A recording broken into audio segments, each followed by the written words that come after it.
네, 고맙습니다. 우리 같이 서로 한번 인사할까요? 축복합니다. 사랑합니다. 고맙습니다. 잘 될 줄 믿습니다. 잘 되고 있습니다. 더 잘 됩니다. 아멘. 네, 감사합니다. 오늘 또 하나님의 한량없는 은혜가 여러분의 삶의 자리, 가정 가운데 또한 직장과 사업장 가운데 차고 넘치기를 간절히 축원합니다. 행복이란 누구나 다 바라는 것이 모든 사람이 가지고 있는 그런 마음이에요. 근데 행복하기를 원하는 모든 분들마다 간절한 소망이 가정이 행복하고 또 자녀들이 행복하고 또 우리의 삶의 자리가 행복하기를 원하는 것입니다. 어느 누구도 행복을 원치 않는 사람은 이 세상에 아무도 없습니다. 그러나 그 행복도 그냥 내가 행복하기를 원한다고 해서 마구막 달려오는 것이 아니라는 것입니다. 꾸준히 내가 노력을 해야 행복도 찾아오게 되어 있습니다. 노력하지 아니하고 내 삶의 자리 행복, 내 가정의 행복은 전혀 찾아오지 않는다고 보시면 됩니다. 그래서 우리는 열심히 또 가정의 행복을 위해서 우리 최선을 다해서 노력하고 또 나아갈 때 하나님이 더욱더 행복한 가정으로 만들어 줄 믿습니다. 우리 기독교 하나님 믿는 믿음의 성도들의 가정은 그래서 어떻게 보면 세상에 많은 가정들도 있지만 작은 천국을 이루는 행복한 가정들이거든요. 하나님이 있는 믿음의 가정들. 우리 주님께서 하나님께서 천지를 창조하시고 에덴 동산을 만드셨어요. 그 에덴 동산을 만드신 이유가 무엇이겠어요? 아담과 하와를 만들어서 놓고 행복하게 살게 원하셨던 것이 하나님이십니다. 에덴 동산이라는 것은 한마디로 행복의 행복. 우리에게 행복을 주시기 위해서 하나님께서는 그 에덴 동산을 만드셔서 우리를 이렇게 살게 하셨던 것을 알 수 있습니다. 근데 그 행복을 파괴한 것은 우리죠, 우리가 죄를 범함으로 하나님 말씀 가운데 순종치 못하고 불순종의 관계로 우리가 쫓겨나게 되었다는 것입니다. 하나님께서는 그러나 우리의 모든 삶의 자리를 행복으로 우선순위 만들어 주셨어요. 그래서 우리는 늘 그 행복을 추구하고 살아갈 권리가 있는 거예요. 하나님의 자녀된 권세를 가진 우리들은 그래서 모두가 행복해야 마땅한 겁니다. 우리의 가정들이 행복하는 것도 맞는 것이고요. 우리가 행복을 찾지 못하면 그것은 불행할 수밖에 없는 겁니다. 그런데 이 세상에 많은 사람들은 이 행복을 물질이 많아야 돈이 있어야만이 행복하다 그렇게 살아가는 생각하는 사람들도 많이 있습니다. 그러나 그것은 세상 사람들이 생각하는 것이고 우리가 하나님을 믿는 믿음의 크리스찬들은 그것이 전부가 아님을 잘 알고 있습니다. 세상에 많은 사람들은 돈이 행복을 가져다 준다고 생각하기 때문에 내가 얼마나 갖고 있어야 행복할까. 그래서 영국의 어떤 한 대학에서 그것을 연구를 했었거든요. 대체 얼마를 가져야 사람이 행복을 느낄 수 있을까. 그래서 한 10년 정도를 이렇게 여론조사도 하고 그걸 연구한 결과가 우리나라 돈으로 18억. 우리나라 돈으로 18억. 18억만 있으면 나는 행복해. 그런 마음을 갖는다는 거예요. 여러분 18억만 있으면 행복할까요? 글쎄요. 요즘 서울이나 이런 데 가면은 제가 지난주도 어제죠. 그 저기 뭐 세비섬인지 어디 거기 결혼식장 이렇게 갔다 왔는데 또 다른 그 뭐 아파트도 그 반포 아파트 쪽 보니까 예전에 제가 알고 있는 반포 아파트들을 다 이게 제거하고 다 재개발을 이렇게 하더라고요. 고층으로 다 고층으로 올라가더라고요. 그 아파트 얼마 할까요? 하나에 제가 보기에는 최소한 18억은 넘을 것 같은데 아무리 못해도 그 지방채 참 그렇다면은 최소한 몇십억씩은 갈 텐데 그 아파트 하나에 우리가 18억 가지고 만족한다? 글쎄 모르겠어요. 만족할 수 있겠죠. 뭐 돈이 뭐 많고 적고를 떠나서 만족할 수 있겠지만 수백억을 가지고 산다 해도 행복하지 못한 사람은 행복하지 못한 거예요. 그러나 단돈 1,000만 원, 100만 원, 아니 10만 원, 단돈 10,000원만 가지고도 행복을 누릴 수 있는 사람은 수없이 많다는 겁니다. 돈이 전부가 아니라는 거죠. 돈이 많다고 해서 행복한 것은 아니다. 우리는 그것을 알고 있어요. 하나님을 믿는 믿음의 크리스찬들은 분명히 알고 있습니다. 우리가 행복을 어디서 찾아야 돼요? 하나님이죠. 예수 그리스도를 통해서 우리가 뿌리를 예수 그리스도에 놓을 때 우리는 행복을 찾아갈 수 있습니다. 우리가 작년에 있었던 사건인데 국내 1위 임플란트 업체인 오스템 임플란트 회사 기억나시죠, 여러분? 그 자금 관리하시는 뭐 이모 씨인가 누구 하는 분이 그 자금 그 잔고 증명서를 막 자꾸 이제 위조한 거지, 위조. 고쳐서 1,800억이죠. 1,800억. 아주 어마어마한 돈을 다 어떻게 보면 훔친 거죠. 자기 회사 돈을 훔쳐서 그걸 다 어디다 갖다 놨어요? 집에 갖다 놨잖아요. 근데 그 집에 어떻게 갖다 놨냐면 다 금으로 바꿔서 금괴를 바꿔서 이렇게 다 집에다 이렇게 쌓아놨잖아요. 저는 그런 생각을 해봤어요. 아, 이분이 이 금괴를 이렇게 잔뜩 쌓아놨는데 집에도 쌓아놓고 과연 행복했을까? 여러분 행복했을 것 같아요? 아니죠. 맞아요. 불안하고 초조하죠. 왜? 자기 것이 아니잖아요. 남의 것이 아니라 훔쳐왔잖아요. 내 것이라면 행복할 수 있죠. 그 금괴를 쫙 쌓아놓고 아마 처음에는 흡족했을 거예요. 나도 이제 부자다. 뭐 여러 가지 뭐 어떤 만족감, 여러 가지 뭐 그냥 흥분된 그런 마음이 있었을지 모르겠어요. 그러나 하루 이틀 지나면서 그분은 아마 잠 제대로 못 잤을 것 같아요. 제가 볼 때는. 결국에는 들통이 나게 되고 그로 인해서 그 모든 관계 다 또 빼앗기게 되고 가정이 파탄 났어요. 그 아버님이 돌아가셨어요. 아버님이 죽고 또 그 형제들은 동생과 뭐 같이 다 어디 갔어요? 그 사람은 교도소 갔잖아요. 교도소 끌려갔잖아요. 그게 뭐예요? 돈 한번 계속 훔쳤다가 가정을 파탄, 한 사람으로 일어나서 그 가정이 그냥 순식간에 무너져 버리잖아요. 돈이 전부가 아니다는 것을 우리가 알 수 있습니다. 진정한 행복은요, 돈이 아니라 예수 그리스도예요. 예수 그리스도. 행복은 예수로 시작해서 예수로 마침표가 되어야 되는 겁니다. 그래야 우리가 행복을 찾아갈 수 있습니다. 내가 행복의 기준을 세우는 것은 예수님께 뿌리를 두는 것이고요. 행복을 찾는 것도 예수님께 뿌리를 두는 것이고, 나누는 것도 예수님께 뿌리를 두는 것이고, 내가 예수님이 없는 행복은 진정한 행복이 아니다는 것을 우리가 알아야 되는 거죠. 예수가 내 안에 없으면 뭐가 없어요? 행복이 없는 거예요, 여러분. 예수가 나와 함께 하지 않으면 내 안에는 행복보다는 그 안에는 뭐가 많아요? 돈이 많은 거죠. 그 안에는 뭐가 많아요? 내가 많은 거죠. 내 안에 내가 많으면요, 그 안에는 예수가 자리 잡을 틈이 없는 거예요. 틈이 없는 거예요, 여러분. 우리 안에 뭐가 있어야 돼요? 예수. 예수가 뿌리를 두고 있어야 돼요. 그래야 우리는 뭣도 온다? 행복도 온다. 여러분 명심하시기 바랍니다. 행복은 예수님이 나와 함께할 때 행복이 있게 되는 것입니다. 제가 전에 읽었던 그 행복한 삶은 셀프다라는 책이 있었어요. 그래서 그 책을 제가 예전에 읽고 이렇게 기록해놓은 그 책의 내용이 참 좋은 내용들이 많이 있어서 기록해놓은 말씀이 있어서 그 말씀을 제가 좀 읽어드리면 이렇습니다. 이런 말씀이에요. 그 어떤 삶일지라도 당신의 삶을 사랑하십시오. 사랑은 자신을 지키는 힘이며 사랑할 만큼 배가 되는 행복도 없습니다. 어느 누구의 삶에도 고난과 역경이 있기 마련입니다.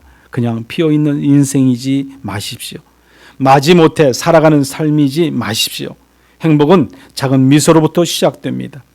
마음을 비우고 채울 수 있는 덕목으로 살아간다면 즐거움은 가까이에 있습니다. 사랑하는 마음으로 찾으십시오. 행복한 삶은 셀프입니다. 이렇게 써 있었어요. 저는 그래서 이 마지막 말씀이 참 마음에 들었어요. 행복한 삶은 셀프다. 셀프다. 여러분, 좀 그 말이 멋있지 않습니까? 행복을 찾아가고 내가 행복해야 되고 하는 모든 것은 누군가가 나에게 행복을 막 밀어다 주고 막 하는 것이 아니라는 거예요.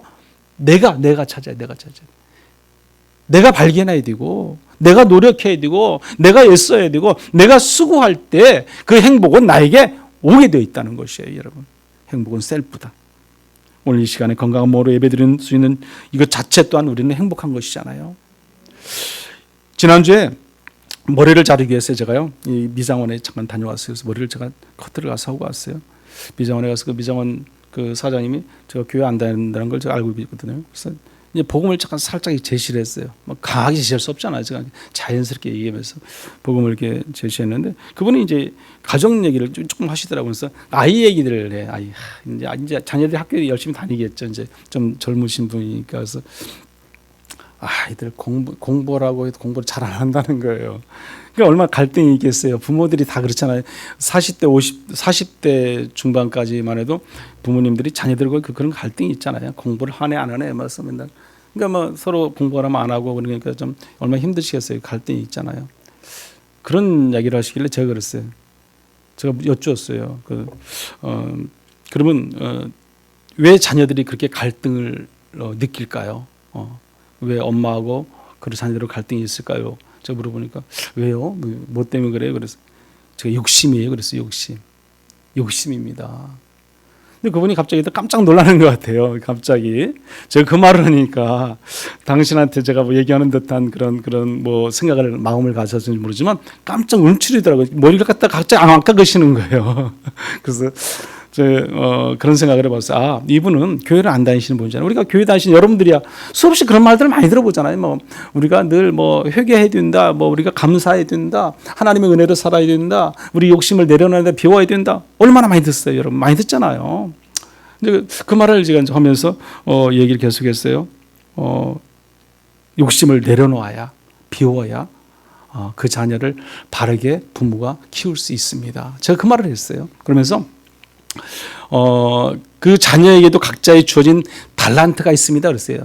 우리 성경적으로 보면 하나님이 주신 달란트가 있고 잘할 수 있는 것이 있습니다. 그것을 발견해서 그것을 하도록 만들어주는 것이 맞다. 그리고 솔직히 얘기했어요. 공부를 잘하는 친구가 못하는 친구가 있습니다. 그리고 공부를 이 아이는 정말 시키면 잘할 수 있는 아이고 이 아이는 시키면 안 되는 아이가 있습니다. 그랬어요.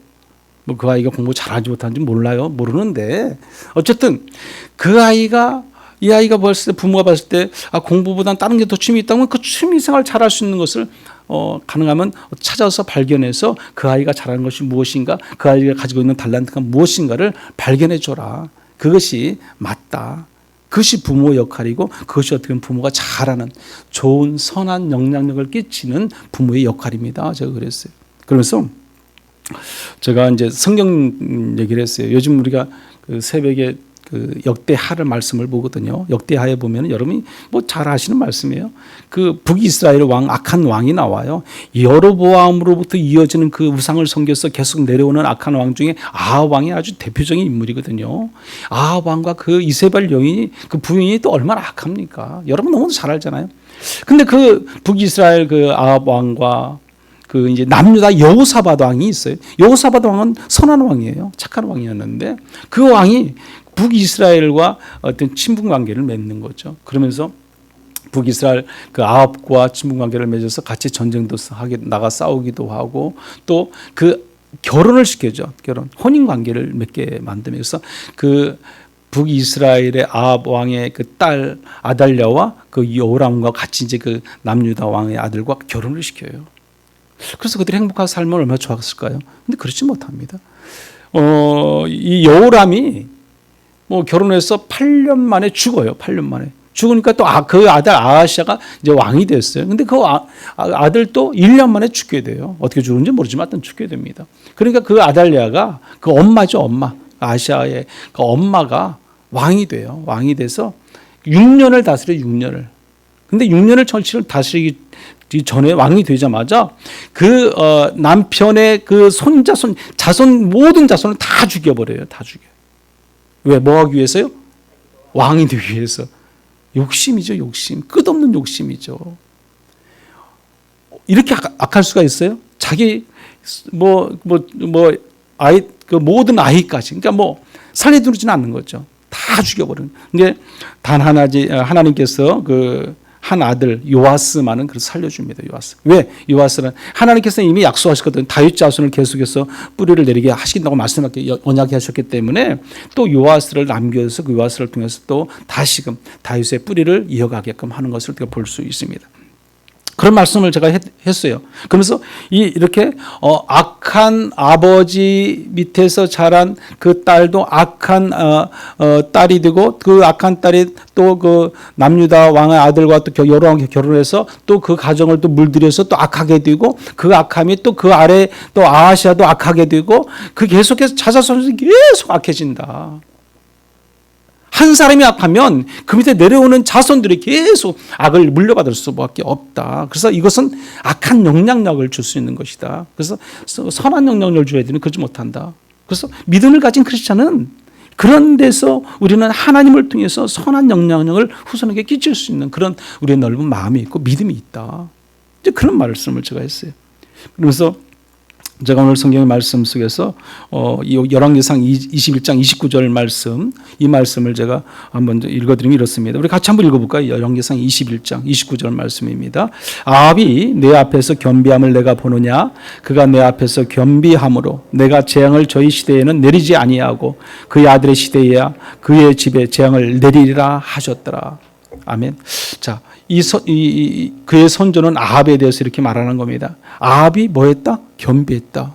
겸비했다는 것은 그래도 아합이 어디 한 구석은 그래도 볼만했다는 거 아니겠어요? 한마디로 뭔가를 갖추었다는 뜻이에요. 겸비했다는 건 뭔가를 갖추었다. 뭔가가 있다는 거죠. 누가 보기에, 하나님 보시기에. 그래도 악한 왕인데 그래도 하나님 보시기엔 어디 한 구석은 그래도 겸비함이 있었다는 거예요. 그래서 아합은 징계를 하지 않습니다. 누구에게? 여기 보면 그 후손에게, 그 아들의 시대에야 그의 집에 재앙을 내리리라 그랬어요. 무서운 말이죠, 여러분. 아버지 잘못인데 후대가 그 재앙을 받아야 됩니까? 근데 성경은 말하고 있어요, 여러분. 성경은 부모의 잘못으로 후대가 뭘 받아요? 재앙을 받는다는 거예요. 재앙을. 우리는 이 말씀을 좀 명심해야 될 줄 믿습니다. 아버지 때문에, 어머니 때문에 후손의 재앙을 받게 해서는 안 되는 겁니다. 저와 여러분은 하나님을 믿어도 바르게 믿고 제대로 믿어야지, 우리로 하여금 내 후손들이 재앙을 받아서 잘못되어지면 안 되잖아요. 잘 될 수 있도록 신앙이 대물리는 가운데 후손들이 더욱더 잘 되어지고 형통하고 그들의 비전과 소망이 이루어지고요, 그들의 미래가 펼쳐질 수 있도록 만들어주는 것이 저와 여러분의 역할이에요. 역할. 그게 부모의 역할이라는 거죠.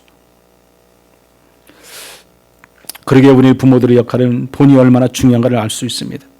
기도해야 돼요. 말씀 가운데 끊임없이 하나님께 나아갈 수 있어야 됩니다. 기도하지 않는 부모는요, 절대로 후손들이 잘 되어진다고 보장할 수 없어요, 여러분. 기도해야 되는 거죠, 여러분.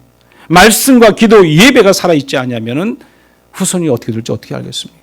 여러분, 우리의 역할이 얼마나 중요한 걸 알 수 있습니다. 설령 일시적으로 잘못된 길로 간다 할지라도 기도하는 부모들은요, 기도하는 그 자녀들은 다시 돌아오게 되어 있어요. 딴 길로 가다가도 반드시 돌아옵니다. 반드시. 그게 믿음의 자녀예요. 믿음의 자녀. 욕심은요, 우리 행복을 방해하는 치명적인 장애물 중에 하나가 욕심이에요. 야고보서 1장 15절에 이렇게 말씀하잖아요. 욕심이 잉태한 즉 죄를 낳고 죄가 장사한 즉 사망을 낳느니라 그랬습니다. 결국에는 죽음에까지 이르는 것이 욕심이에요. 욕심.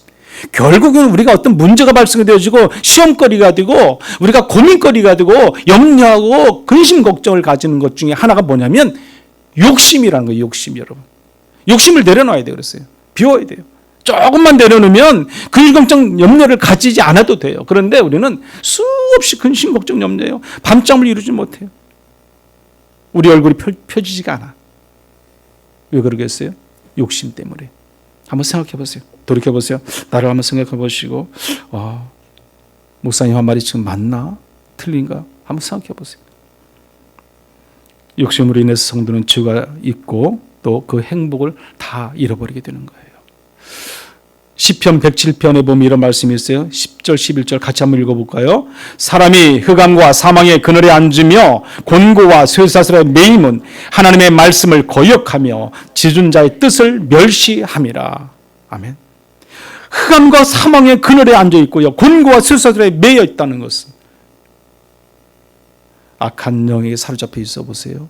우리는요, 사탄 마귀에 끌려다닐 수밖에 없고요, 하나님은 저 멀리 갈 수밖에 없습니다. 그래서 우리 죄가 있으면요, 우리는 뭐가 없다? 행복이 없다 보시면 돼요. 내 안에 죄가 있다, 내 안에 하나님과 멀어져 있는 관계 속에 살아가고 있다, 내가 뭔가가 문제가 있다 생각하면 하나님의 그 우리의 주신 행복을 찾아갈 수 없어요. 그래서 우리는 행복할 수 없어요. 그러면 문제는 그 죄의 문제가 인간 스스로 해결할 수 없다는 것이 또 문제예요.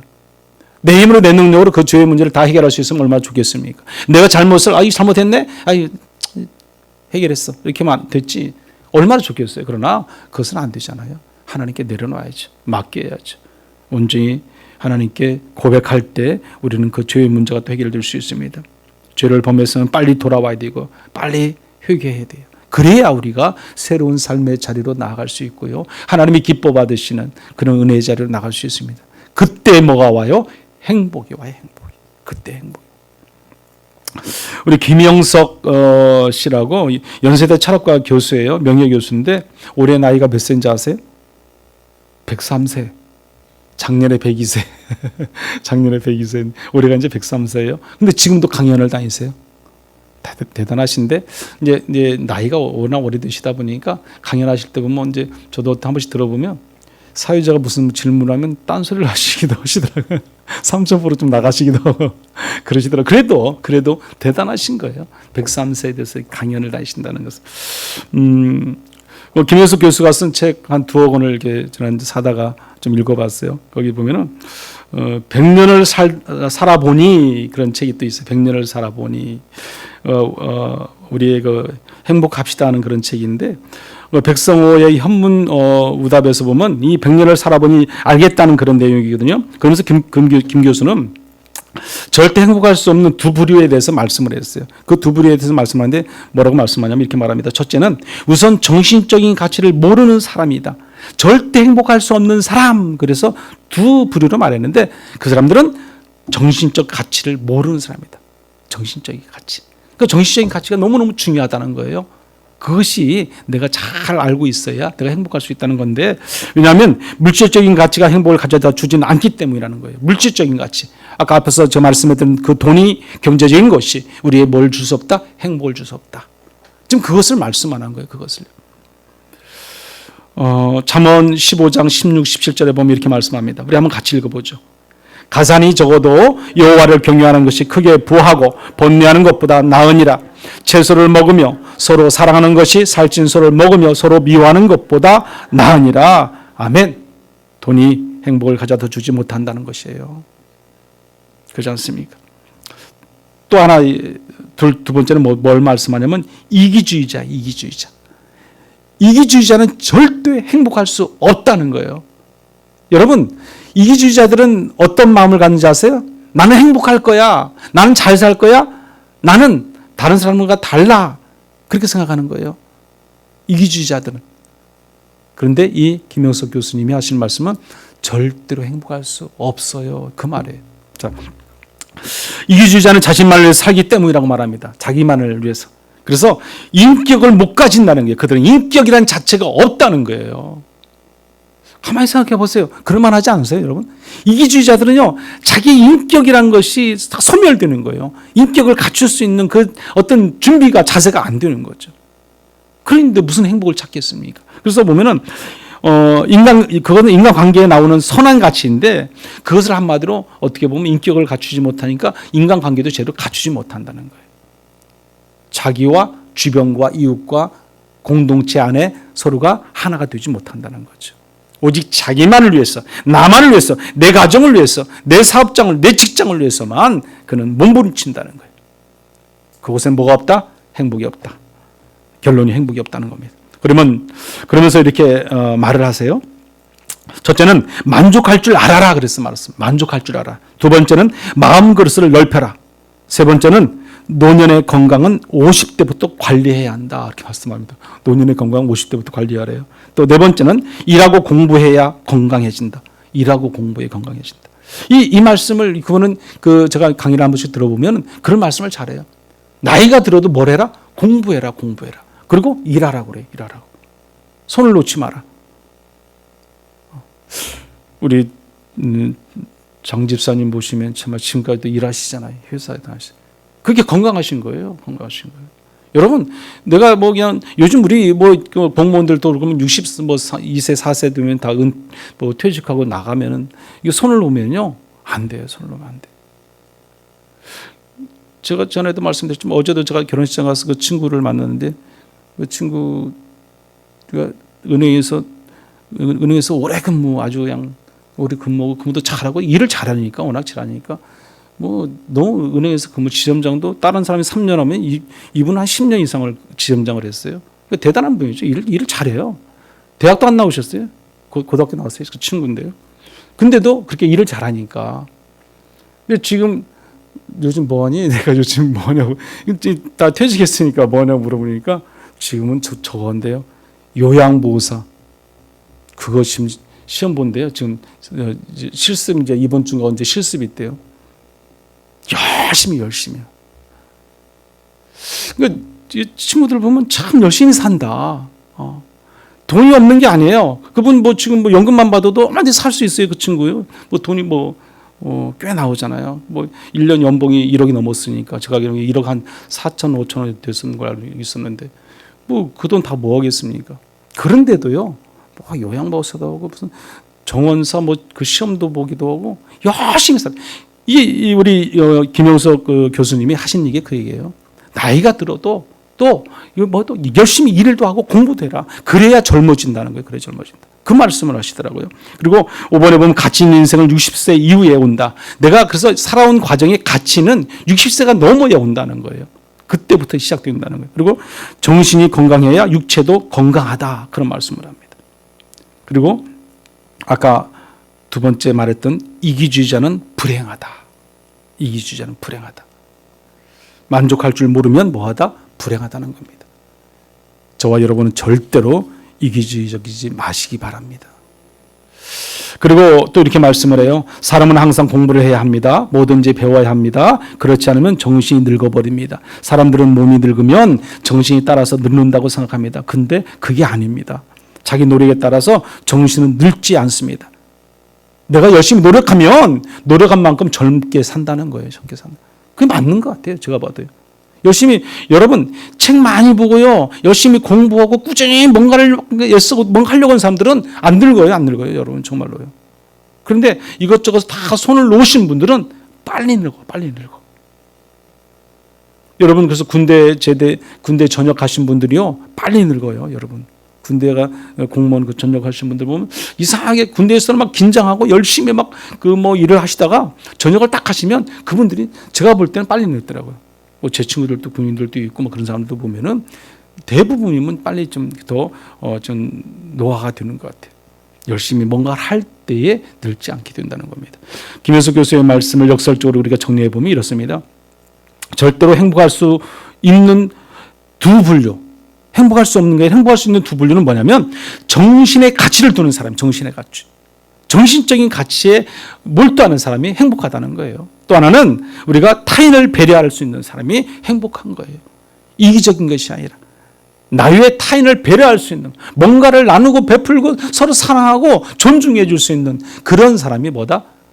하나님이 그 행복을 추구하고 살아갈 수 있는 사람이라는 것입니다. 앞서 말씀드린 그 행복 셀프라는 책을 김영묵 씨라는 사람이 썼어요. 그래서 제가 옛날 그 생각나서 써놓은 게 있어서 다시 이렇게 한번 또 책을 한번 찾아봤더니 책이 또 없어요. 그래서 한번 서점에도 한번 서점에도 책이 다 이제 절판됐더라고요. 책이 없더라고요. 중고 서점까지도 제가 한번 들어가서 한번 여기 수원에 있는 찾아봤더니 거기도 책이 없어요. 책이 참 좋았다는 생각이 나서 다시 한번 또 한 번 더 사서 보려고 그랬는데 없더라고요.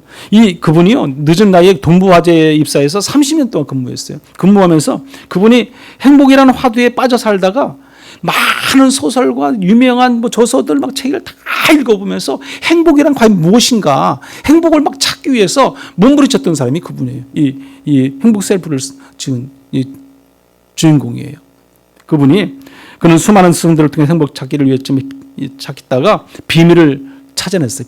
그 비밀이 뭐냐면 이 말씀이에요. 행복이란 결코 특별하지도 않고 특별한 사람들만이 가질 수 있는 거대한 무엇이 아니다는 것을 발견했어요.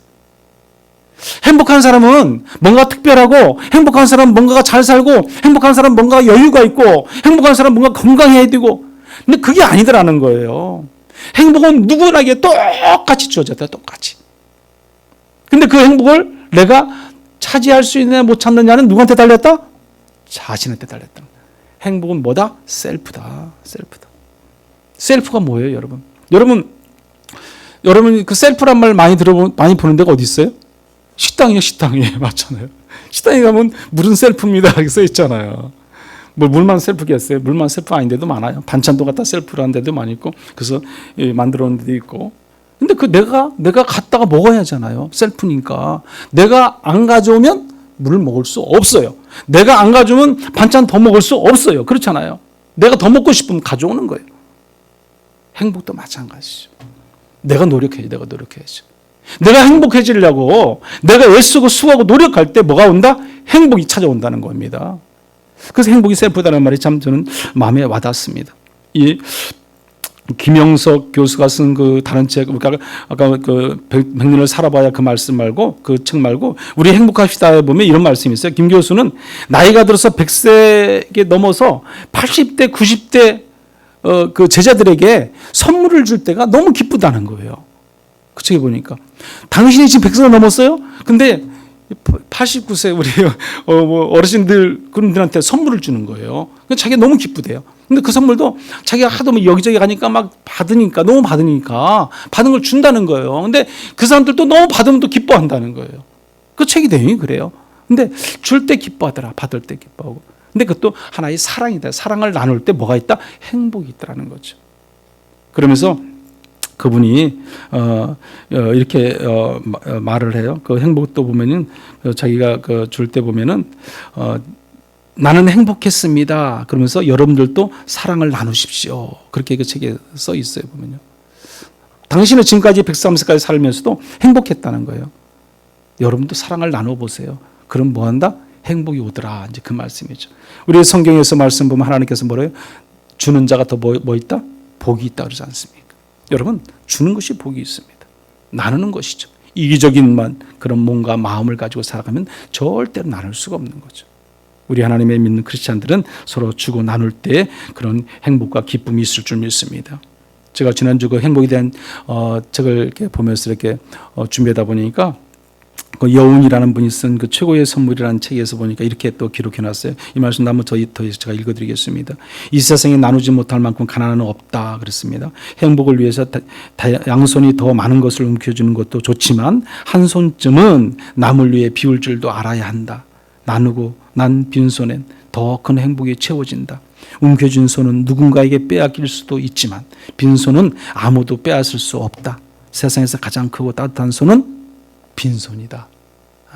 세상에서 가장 따뜻한 손은 빈손이래요. 참 나눔의 행복이 얼마나 아름다운 걸 알 수 있습니다. 우리가 이기적으로 살아가게 되면 결국에는 우리는 행복을 다 놓쳐버리지만 베풀고 나누고 서로 사랑을 전할 때 우리에게는 행복이 끝없이 이루어지는 것을 볼 수 있습니다. 우리가 읽은 오늘 본문의 말씀을 잠깐 한 세 가지로 요약해서 말씀을 드리면 결론적으로 이 말씀이에요. 우리 말씀 한번 읽어볼게요. 본문의 말씀 12절 13절 같이 읽어보겠습니다. 이스라엘아 내 하나님 여호와께서 내게 요구하는 것이 무엇이냐? 곧 내 하나님 여호와를 경외하여 그의 모든 도를 행하고 그를 사랑하며 마음을 다하고 뜻을 다하여 내 하나님 여호와를 섬기고 내가 오늘 내 행복을 위하여 내게 명하는 여호와의 명령과 규례를 지킬 것이 아니냐. 아멘. 여기 오늘 13절의 말씀 보니까 내 행복을 위하여, 내 행복을 위하여. 우리 하나님께서 우리에게 간절히 원하는 것이 뭐예요? 우리가 행복하기를 원하시는 분이 하나님이세요. 에덴 동산을 만들고 아담과 하와이가 행복하게 살기를 원하셨던 분이 하나님이시고요. 오늘도 지금도 여호와 하나님께서는 우리가 행복하게 살기를 원하신다는 걸 믿으시기 바랍니다. 여러분 행복하시기 바랍니다.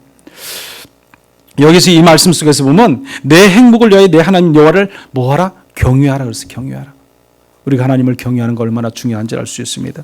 하나님을 경외할 때 우리는 행복이 찾아오게 되어 있습니다. 시편 128편 1절에 보면 여호와를 경외하며 그 도를 행하는 자마다 복이 있도다 그랬어요. 그 도를 행하는 자마다 여호와를 경외하는 자, 여호와를 경외하며 그 도를 행하는 자가 복을 받는다 말씀합니다. 행복을 위하여 하나님을 경외하는 그런 일에 힘쓰시는 저와 여러분들 되시기 바랍니다. 또 하나는 내 행복을 위하여 마음을 다하고 뜻을 다하여 여호와를 뭐하라? 섬기라 했어요. 섬기라. 하나님을 섬길 때 우리는 행복이 있습니다. 하나님을 섬기는 방법 중에는 예배와 기도와 말씀으로 우리가 섬기는 것이 가장 중요합니다. 예배의 자리를 놓치면 안 됩니다. 여러분 여호수아 24장 14절에 보면 이렇게 말씀합니다. 그러므로 이제는 여호와를 경외하며 온전함과 진실함으로 그를 섬기라. 너희의 조상들이 강 저쪽과 애굽에서 섬기던 신들을 치워버리고 여호와만 섬기라.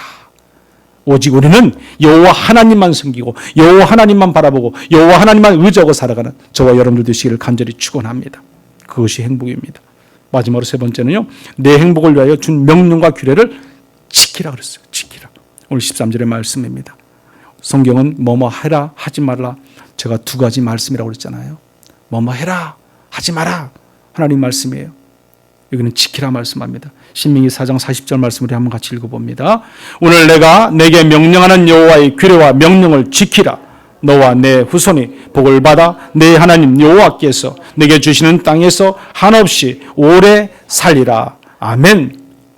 행복을 위해서 우리는 하나님의 명령을 지키고 따르고 순종하기를 간절히 축원합니다.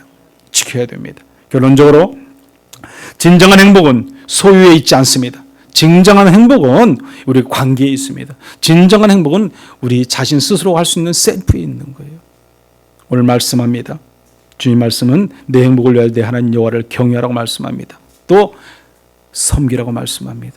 또 하나님 말씀을 지키라고 말씀합니다. 주님이 말씀하신 그 말씀대로 우리는 행할 수 있는 성도의 삶이 되어야 할 줄 믿습니다.